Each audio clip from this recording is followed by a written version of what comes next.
ইন্দোনেশিয়ার এই ভিডিওটা বর্তমানে ফেসবুকে খুব বেশি ভাইরাল। এই ভিডিওটা দেখেন এরকম মানুষ খুঁজে পাওয়া খুবই মুশকিল। আর এই ভিডিওটা দেখে অনেক কথা বলা করতেছে। অনেকেই বলা করছে এটা একটা অভিনয়, আবার অনেকে বলা করছে এটা একটা বাস্তব কাহিনী, আবার অনেকেই পরকের ভিডিওটি দেখে বলা করতেছে এটা ব্ল্যাক ম্যাজিক করার কারণে এরকম হয়েছে। আচ্ছা, ইন্দোনেশিয়ার এই ভিডিওটা দেখে আপনি কি মনে করতেছেন? এখন আমি যে কথাগুলো বলবো অবশ্যই যুক্তি সহকারে বলার চেষ্টা করব, তাই সবার কাছে হাত জোর করে বলতেছি, প্লিজ ভাই ভিডিওটা দেখার সাথে সাথে একটা শেয়ার করে দিবেন, কারণ আপনার একটা শেয়ারের জন্য অনেকে এই ভিডিওটা দেখে অনেক কিছু জানতে পারবে। আমরা সবাই জানি এই ভিডিওটার কাহিনী ইন্দোনেশিয়ার। আপনারা সেই পরকের বিরুদ্ধে দেখতেই পেরেছেন, একটা ছেলে আর একটা মেয়ে পরকীয়া করে তার অসামাজিক কাজে লিপ্ত হয়েছিল।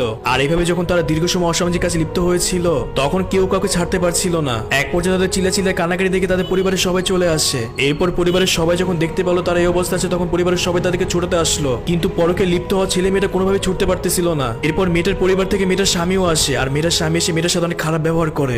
আর কেনই বা করবে না? যদি আপনারা সেই ভিডিওটা দেখতে পারেন তাহলে অবশ্যই দেখবেন একটা ছেলে এসে মেয়েটার সাথে খারাপ ব্যবহার করছে, আর সেটাই ছিল মেয়েটার স্বামী। এরপর তাদেরকে অসামাজিক কাজ থেকে ছড়ানোর জন্য ডাক্তার কবিরা সবাই আসলো, কিন্তু কেউ তাদের ছড়াতে পারছিল না। আর প্রায় একদিন পর তারা দুজনই মারা গেল। আরে ভাই একটু দাঁড়ান, আপনি কই থেকে ভিডিওটা দেখতেছেন একটু কমেন্ট করে বলে যাবেন, তাহলে আমার কাছে ভালো লাগবে। যাই হোক, এখন আসল কথা হচ্ছে গল্পটা বাস্তব, তবে আপনারা যে ভিডিওটা দেখেছেন এটা ছিল একটা অভিনয়। আপনারা এই ভিডিওতে যে মেয়েটাকে দেখেছিলেন এখন দেখেন সেই মেয়েটা হাসতেছে, তবে তারা এই অভিনয় এত সুন্দর করে করেছিল যে গোটা মানুষ তাদের বিশ্বাস করেছিল। তারাও ভাবতে পারে না তাদের ভিডিও এত পরিমাণে ভাইরাল হবে। বাংলাদেশ, ভারত, পাকিস্তান, শ্রীলঙ্কা, নেপাল, দুবাই আরো কয়েকটা দেশে খুব বেশি ভাইরাল হয়েছে। আর এই ভিডিওটা করার মূল উদ্দেশ্য হচ্ছে ইন্দোনেশিয়া দিনের পর দিন পরকীয়ার সংখ্যা বেড়েই যাচ্ছে, মানুষ দিনের পর দিন পরকীয়া করেই চলছে, জাস্ট মানুষকে বোঝানোর জন্য যে পরকীয়া করা কখনোই ভালো না, পরকীয়া করলে আপনাদের সাথে এরকম হতে পারে, এই জন্য এই ভিডিওটা করা হয়েছে। আবার অনেকেই বলা করছে এটা হচ্ছে ইন্দোনেশিয়ার মানুষদের জন্য অভিশাপ। এরকমটা প্রায় ইন্দোনেশিয়ার মানুষদের সাথে হয়ে থাকে। পরকীয়া করা প্রত্যেকটা মানুষের সাথে এরকমই হওয়া উচিত। আমি আগেও বলেছি এটা অভিনয় হলেও এটা বাস্তব কাহিনী ছিল, আর বাস্তব কাহিনীতে যে ছেলে মেয়ে ছিল তারা দুজনে মুসলিম ছিল।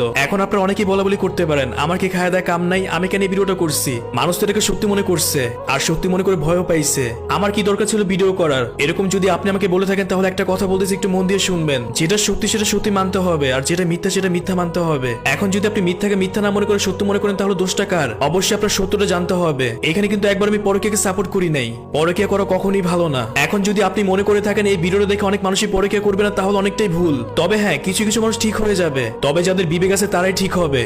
তাহলে ছোট একটা উদাহরণ দিচ্ছি, মন দিয়ে শুনবেন। একটা মানুষ যখন ধূমপান করে বা নেশা করে তখন সে ভালো করেই জানে এগুলো করলে ক্যান্সার হতে পারে, এগুলো করলে নিজের ক্ষতি হবে, কিন্তু তারপরে সে ধূমপান করে, তারপরে সে নেশা করে, কারণ তার ভালো মন্দ বোঝার মতো বিবেক এখনো হয় নাই। আবার অনেকে ক্যান্সারের ভয় ধূমপান থেকে নেশা থেকে বিরত থাকে, কারণ তার বিবেক রয়েছে। যার বিবেক রয়েছে সে এমনি ঠিক হয়ে যাবে। তাই বলে কি আপনি মিথ্যাকে সত্য মনে করবেন? মিথ্যাকে সত্য মনে করে আপনি শিক্ষা নিবেন? ভাই আপনি আমাকে গালিগালাজ করতেই পারেন, পরকীয়া করা কখনই ভালো না। যারা পরকীয়া করছেন এখন থেকে পরকীয়া থেকে বিরত থাকুন, শুধুমাত্র আপনার স্ত্রীকে ভালোবাসুন। যাই হোক, এইখানে অনেকগুলো কথা আমি বললাম, যদি আমার কথা শুনে কারো কাছে খারাপ লেগে থাকে তাহলে আমাকে মাফ করবেন। আমি জানি না শেষ অব্দি কে কি ভিডিওটা দেখছেন, যদি শেষ অব্দি ভিডিওটা দেখে থাকেন তাহলে অবশ্যই একটা কমেন্ট করে বলে যাবেন আপনি শেষ অব্দি ভিডিওটা দেখছেন কিনা, তাহলে আমার কাছেও ভালো লাগবে।